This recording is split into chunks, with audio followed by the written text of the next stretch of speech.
Hi, it's Steve. Today we'd like to show you how to change the inlet water valve on your washer. It's a really easy repair. Let me show you how we do it. Now, to do this repair, we will need to pull the washer far enough forward to access both the back of the washer and to be able to tilt the console back. So the first thing we're going to need to do is disconnect power to the washer. Simply unplug it or locate the electrical panel, turn off the appropriate breaker or remove the appropriate fuse. Next, we'll need to turn off the inlet water supply and remove both the cold and hot water fill hoses from the inlet valve. Now, depending on the model of washer that you're repairing, to tilt that console back, you may either have a screw through the front, through the rear, a removable end cap piece. If you don't have visible screws or an end cap that comes off, try taking a thin putty knife and sliding it in under the front and see if you meet the resistance of a spring type clip. On this particular model, there are screws that secure that console to the cabinet, so we'll need to access those from the rear. As mentioned, on this particular model, the retaining screws for that console are located on the back. These screws are about 1.5 inches long. Although they don't have to come all the way out, they do need to be backed off enough that they're not fitting into the plastic insert on the top of the cabinet. So we'll do both sides.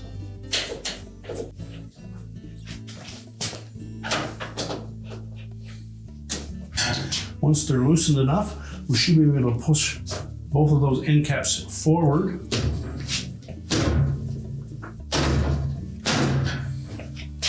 That will release them from the top of the cabinet. We can then roll that console over and access the part. Now, with the console tilted back out of the way, our next step will be to disconnect the lid switch. Simply lift up on the locking tab of the harness and disengage it. And then we're going to remove these 2 spring clips that secure the cabinet to the back panel and console assembly. Simply take a flat blade screwdriver, go down in the front of that clip, and should only go in about 1 inch. You catch a hook on that clip, pry backwards. When releasing that clip, we're basically sliding our screwdriver in and then prying it away. Do the same for the opposite side.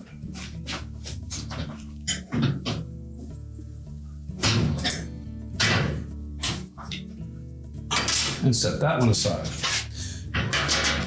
Now at this point, the back panel is mostly free, although the water inlet assembly will tend to hold it slightly in place. So we either have the option of just tilting that cabinet slightly forward by lifting up the back and tilting it, or you can lift it up and remove it completely. It's not necessary to remove the cabinet for this repair.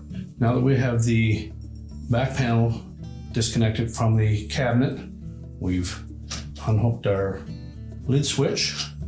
We're simply able to tilt that cabinet forward and disengage it from the inlet water injector, and that should give us enough access to remove the outlet hose from the water valve itself. So while supporting the back, we're simply going to lift up on that cabinet, tilt it forward, and have somebody hold it in place, and then you can change out that part. Now next, we're going to remove the retaining screw that comes through the back panel into that valve. It's a 1/4 inch hex head screw.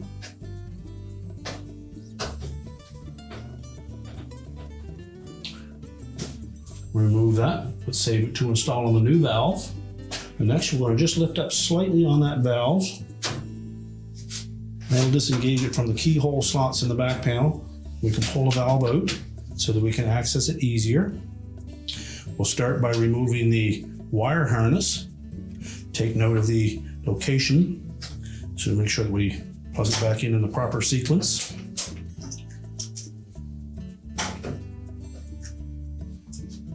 You may need to lift up slightly on that locking tab to release that. And as well, the 2 wires for the temp sensor on the outlet of the valve.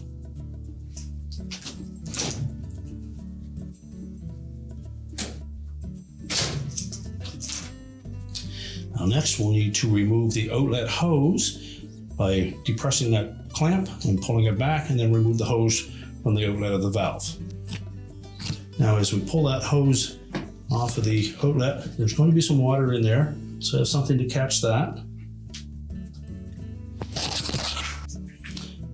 Now we'll take the new valve, slide that hose fully onto the outlet. We'll move that clamp up into place.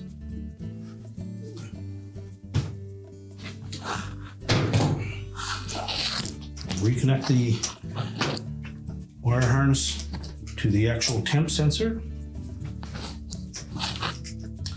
and then to the coils of the valve, making sure that the locking tabs engage. And we're going to fit that valve through the opening in the back panel.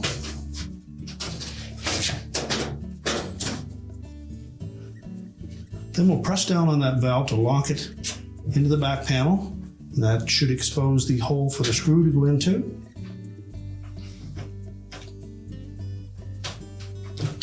And then we can secure it in place.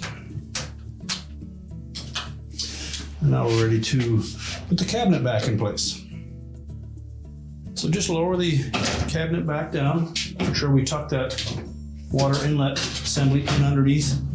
And check both sides to make sure that the back panel fits in between the back edges of that cabinet.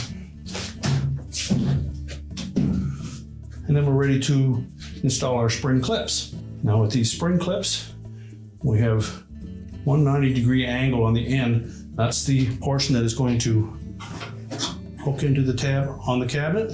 Make sure we pull that back panel up flush to the cabinet, then simply press it down into place. Do the same on the opposite side.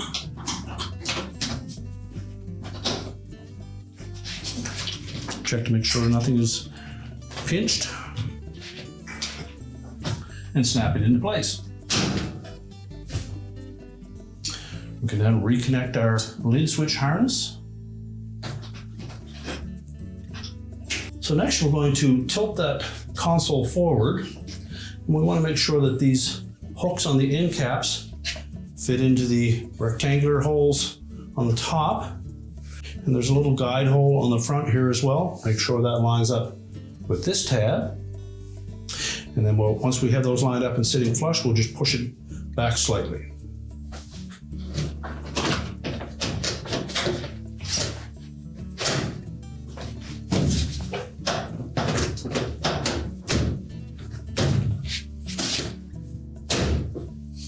Now with it pressed back firmly, we'll then tighten the two screws to secure the console to the cabinet.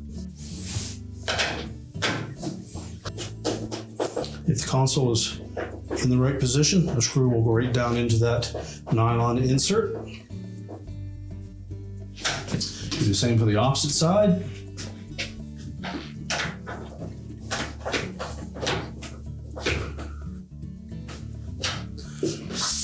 And now we can push the washer back into place. Now that we have the console back in place, we're ready to push the washer back into position, reconnect the power, and your repair is complete.